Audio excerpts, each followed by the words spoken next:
Imagine pulling up to your dream home in suburbia, only to have a clipboard-wielding busybody march across your lawn like she's the queen of conformity, demanding you repaint your mailbox because it offends the aesthetic. Now picture her face when she realizes you're not just off her grid. You own the ground she's standing on, and her little empire of rules is about to crumble like a cheap lawn ornament in a storm. Buckle up, folks, because this tale from the manicured hell of Oakwood Estates is a masterclass in how one man's quiet rebellion turned a neighborhood's suffocating standards into a hilarious spectacle of self-destruction. The sun was beating down on Oakwood Estates like it had a personal vendetta against imperfection, casting long shadows over lawns mowed to military precision. Every house on Elm Drive looked like it had been stamped from the same cookie-cutter mold.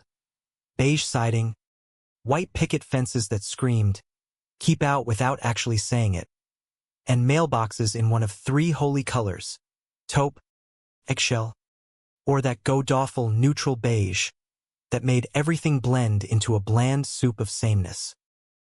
It was the kind of place where community meant everyone spying on everyone else, all under the guise of keeping property values high and spirits low. Alex Thompson had just turned 38 and thought I'd scored the steal of the century at a county auction. An engineer by day, crunching numbers for a firm that built bridges that didn't collapse under pressure. Unlike some egos I was about to encounter, I'd snagged this foreclosure gem on the edge of the block. It backed onto a scrappy greenbelt that the county forgot to mow half the time. But hey, it was mine. Or so I thought.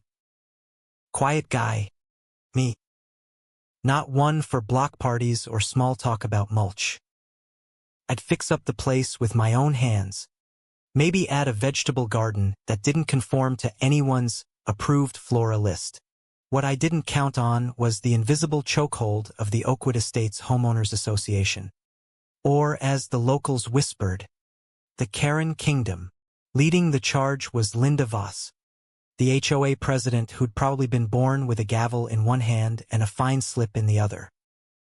Mid-50s, always in those starched khakis and a visor that said authority louder than her nasally voice ever could. She spouted community harmony like it was gospel, but everyone knew it was code for do what I say or pay. Her sidekick, Barry Klein, was the treasurer, a doughy guy in his 40s who carried a tape measure like a badge of honor, measuring everything from fence heights to the audacity of your holiday lights. They weren't villains in capes. They were worse, suburban overlords in polo shirts, enforcing rules that made sense only in their twisted little handbook. My first taste came a week in. I was unloading boxes when a note appeared on my door, taped with precision. Welcome to Oakwood. Kindly ensure your recycling bin is not visible from the curb. Standards maintain our prestige. HOA, I chuckled, crumpled it, and tossed it. Big mistake. 2 days later, another. Porch swing exceeds swing arc allowance by 2 inches. Adjust or face citation. I hadn't even sat in the damn thing yet. Neighbors? They waved from afar, but their eyes darted like they were afraid of guilt by association. Rumors started bubbling. Whispers that I was that new guy, probably a renter slumming it, or doesn't respect the covenant. Watch him drag down values. I bit my tongue, observed. Let them think I was clueless. Inside, I was filing it all away, like blueprints for a counterstrike. The air in Oakwood had that fake fresh scent, like someone had sprayed suburban bliss from a can, but underneath, it reeked of repression. Sprinklers hissed on cue at 6 a.m. sharp, as if one rogue drop might unravel society. Linda's SUV patrolled like a shark in shallow water, slowing by houses with the slightest infraction. A kid's bike left out, a flag that's too vibrant. People complied because fighting back meant fines, liens, and that dreaded neighborhood shaming on the private forum where Linda moderated with an iron fist. Me, I dealt with corporate bureaucrats who thought rules were religion. This was just a pint-sized version, but oh, how they'd underestimate the quiet ones. One crisp Tuesday, the real fun kicked off. I stepped out for the mail and found a crisp envelope waiting, stamped with the HOA seal like it was from the IRS. Inside, Violation Notice 001, Unauthorized Mailbox Color. Your slate gray unit deviates from approved palette, Section 4.2.b.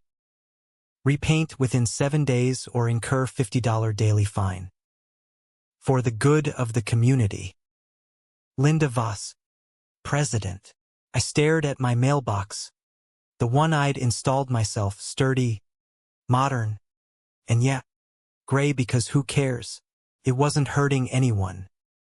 But to Linda, it was a declaration of war on her precious uniformity. I could have ignored it, but curiosity gnawed. I dug out the deed from the auction. The lot was odd, part of an old subdivision that got redrawn when the county annexed bits for utilities. My parcel jutted out like a thumb, technically unincorporated. A quick call to the county clerk confirmed it. Nope, Mr. Thompson, you're outside Oakwood's charter. They expanded in 15, but your strip, never included. You're free as a bird. I smirked, printed the email, and tucked it away. Relief? Sure. But I knew this wasn't over. These types don't back down, they double down.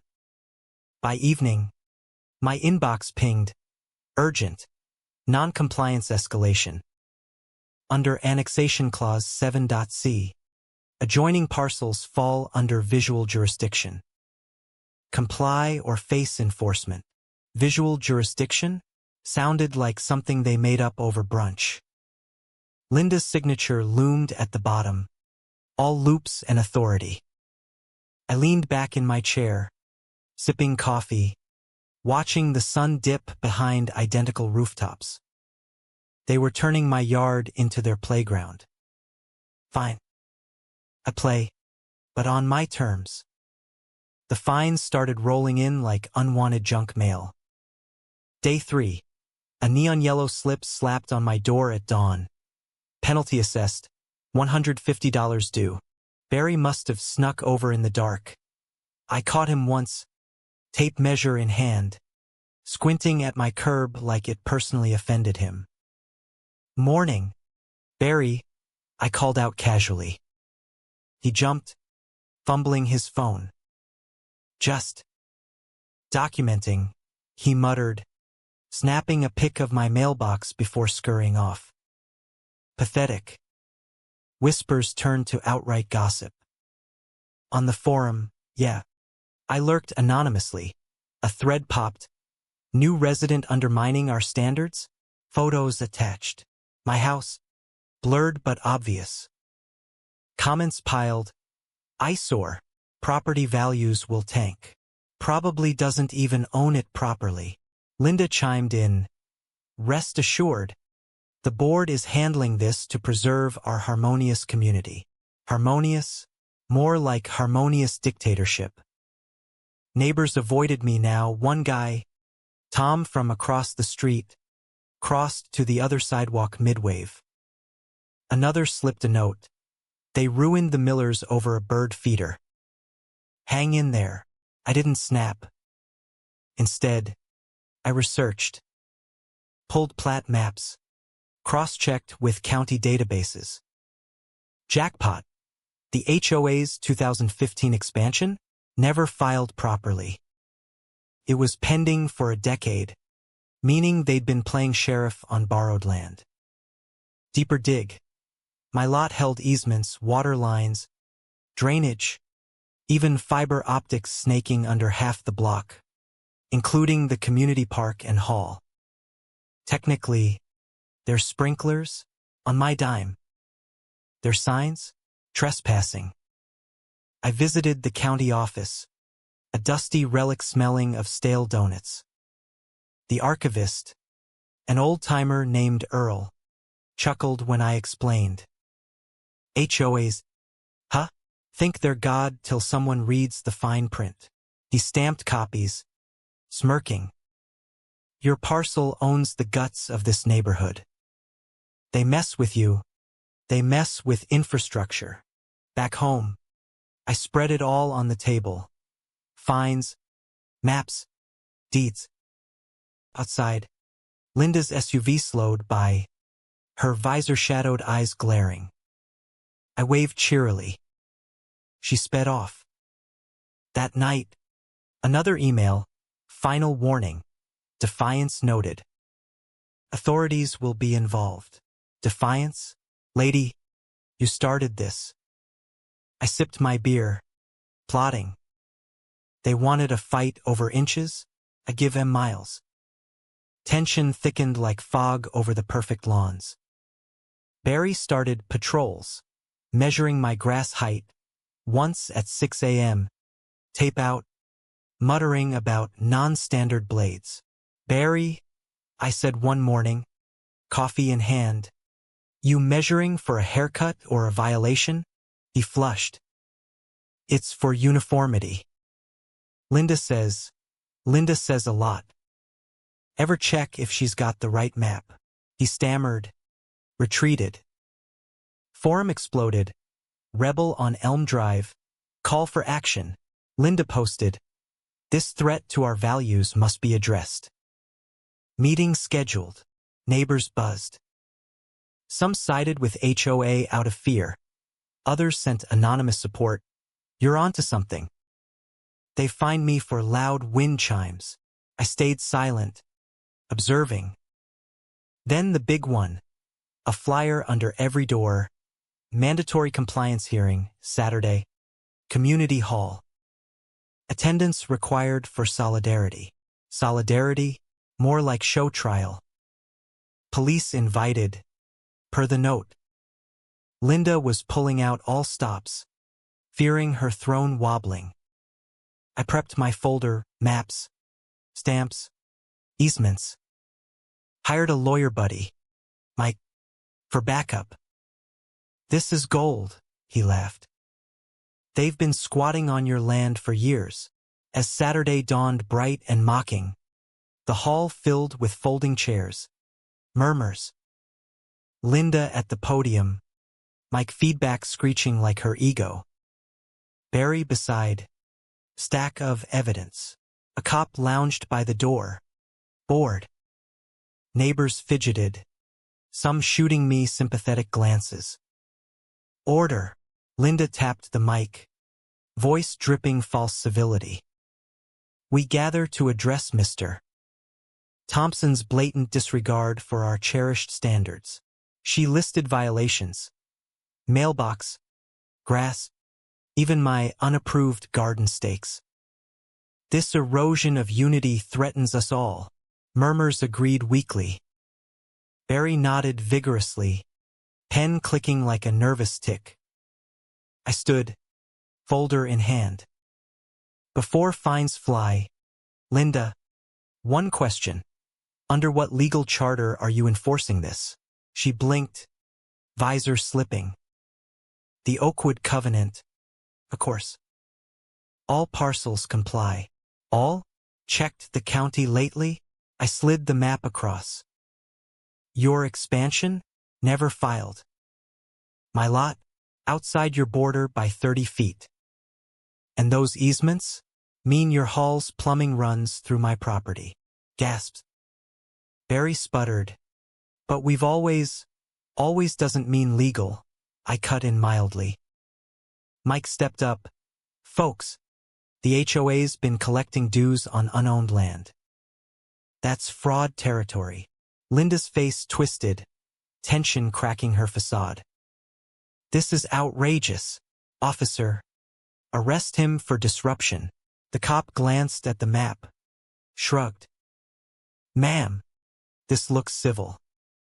And if he's right, neighbors shifted, whispers turning to chuckles at Linda's flailing. Then the bomb. By the way, I bought the foreclosed parcels last month. The ones under your park and hall. Silence. Then eruption. Linda shrieked. You can't. Can and did. Your sprinklers? My water. Wanna find me? Pay rent first. Barry deflated. Linda gripped the podium, face a mask of ridiculous rage. Visor askew. Laughter rippled, dark, satisfying as her authority unraveled in real time. The hall buzzed with chaos, sunlight streaming through windows like spotlights on a farce. Linda pounded the podium. This man is a saboteur. He'll ruin our harmony. But neighbors weren't buying. Old Mrs.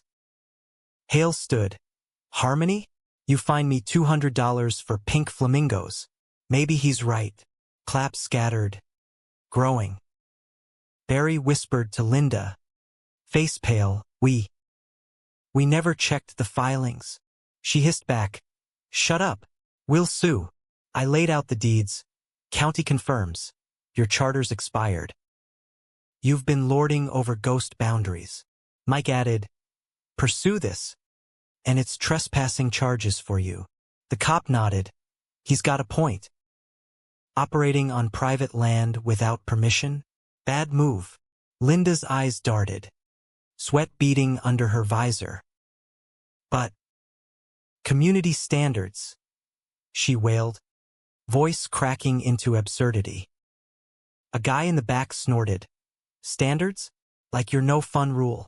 Laughter swelled, hooting at her desperation. One by one, neighbors turned. I've paid dues for nothing? They spied on my barbecue. Linda begged. Don't side with him. He's dismantling us. Tom yelled. Good. Your rules choked us. Applause thundered. Barry slumped, mumbling apologies. I pulled the final paper. I'm not evicting. Temporary lease, use the facilities, but dissolve the fake claims. Relief washed over faces. Linda whispered, You're humiliating me. No, I said softly. You did that calling cops over paint. The room exploded in cheers. Her mask shattered. Lopsided visor the punchline. Sunlight flooded the hall as folks filed out. Slapping my back. Hero. About time. Linda slunk away. Clipboard forgotten. Barry nodded sheepishly. Guess we overreached. Outside, the neighborhood breathed freer. Kids biked wildly. A mismatched flag waved defiantly. Justice didn't scream. It smirked under bright skies. The fallout hit like a comedy of errors. By Monday, Linda's SUV vanished at dawn. Forum screenshots leaked. Her rants, crush that rebel. Barry's meek, yes. Ma'am. Resignations poured in. The website crashed under non-compliance irony. County statement. HOA jurisdiction invalid. Papers ran. Homeowner flips script on tyrannical board. Neighbors waved openly now. Sharing stories. They fined my dog for barking. Betty from down the block brought pie. We thought you were the villain. Turns out, we were the fools. I advised the dissolution, new bylaws. Fairness over fear. No overreach. The hall became a potluck spot. No mics or judgments. Linda's house? For sale sign up. Blinds drawn. Her trophies gathering dust. Rumor. She fled to a rule-free farm. Irony thick. Barry moved, but visited. Sleep better without the tape measure. The park, donated back. Plaque reading, respect Trump's rules. Months on. Oakwood bloomed imperfectly, wild gardens. Colorful mailboxes. Laughter echoing. Kids chalked sidewalks. BBQs raged without permits. I walked the trails, coffee in hand, past the pond reflecting golden sunsets. The gray mailbox stood proud, a relic of rebellion turned reminder. Peace wasn't enforced. It was earned. Sheriff sent a card. Quiet reigns. Thanks to fine print warriors. One note on my door. You freed us from suspects to neighbors. As summer faded, the neighborhood hummed with life, not maintenance. Imperfection suited us. Freedom multiplied. But here's the kicker. Folks, was the HOA the real villain? Or were the silent neighbors who let it happen just as guilty? Drop your thoughts. Right or wrong? Who truly owned the blame?